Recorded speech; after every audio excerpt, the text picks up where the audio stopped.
Hi, I'm Lisa Hughes, and I've been a foster parent for just over 6 years. Originally, it was never our plan to foster. My husband and I intended to adopt. In fact, we had talked about it on our very first date, but along the way, we felt called to foster as well. There was such a need in the community, and God had really blessed us with a home and a heart for children.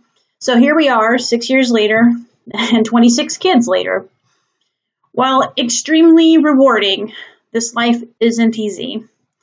You have the normal transition phase of adding babies or teens or toddlers to your home, which often includes very frightened littles who have little to no apparel, toys, or outerwear. Fortunately, we now have a fair amount of clothing of every size for both boys and girls because we have no limitations on our placements, although you do have that right as foster parents. We also have a well-stocked medicine cabinet with lice treatment products. We learned that lesson the hard way. And just recently we installed door alarms because our preschooler was wandering the house late at night and we were worried for his safety. This is our normal everyday life. Of course, fostering isn't just about the kids. When you foster, you take on so much more. It's taken me quite a long time to learn how to embrace all the extras that come along with the littles. There's the court cases that are scheduled for 1, but usually don't start until 4 or later. The team meetings that can get pretty heated. The false allegations against us from bio parents who are doing everything they can to get their kids back. And the relatives who are angry with you because they see foster parents as being a source of the problem, not a part of the solution. While I can't share the specifics about the kids in our care, what I can tell you is that we've had fecal matter smeared on our furniture and carpet, tile ripped down in our bathroom, preteens smoking in our home, a teen runaway, a suicidal second grader, and a first grader who pulled a knife on one of her classmates.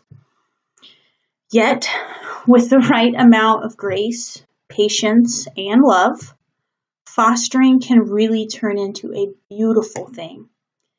I've witnessed a failing kindergartner work hard to make straight A's in middle school. I've seen children reunited with their mom after she successfully worked hard to turn her life around. I've taken a bio mom to the store to give her a clothing makeover to help get her on the right track. I've even maintained a relationship with one of our former foster children's parents after reunification in order to stay in the child's life. And I have had the honor of adopting 4 of the children who have been in our care. Certainly, I haven't done this alone. We have a wonderful church family that supports us through prayer, and more recently, a Fostering Hope community that provides weekly meals and some childcare. I also attend a bi-monthly adoptive mom support group to help with the secondary PTSD that is common in foster and adoptive parents. We've also taken advantage of the 2 area foster closets that offer clothing for placement. And if they are with us for longer than a couple of months, our foster children also participate in regular therapy to help them address the traumas they have experienced. Ultimately, even if you are not a foster parent and never plan to be a foster parent, please remember that you can make a big difference in their lives. Foster children are everywhere. They're in your classrooms, your churches, the grocery store, the library. When you do learn that a child is in foster care, first, don't judge them. Don't imagine why they're placed in another home. There are many reasons for removal. Don't assume that the child did something wrong to get kicked out. That's actually not true and not a cause for placement in another home. Judging the child's parents also won't help the situation. Instead, consider how you can show that child love and attachment. Be patient. Understand that if he or she acts out, that's probably the only language spoken in the child's biological home for attention. If the foster parents are struggling and aren't sure what to do, don't judge them either. Don't assume they're inept or shouldn't be parents.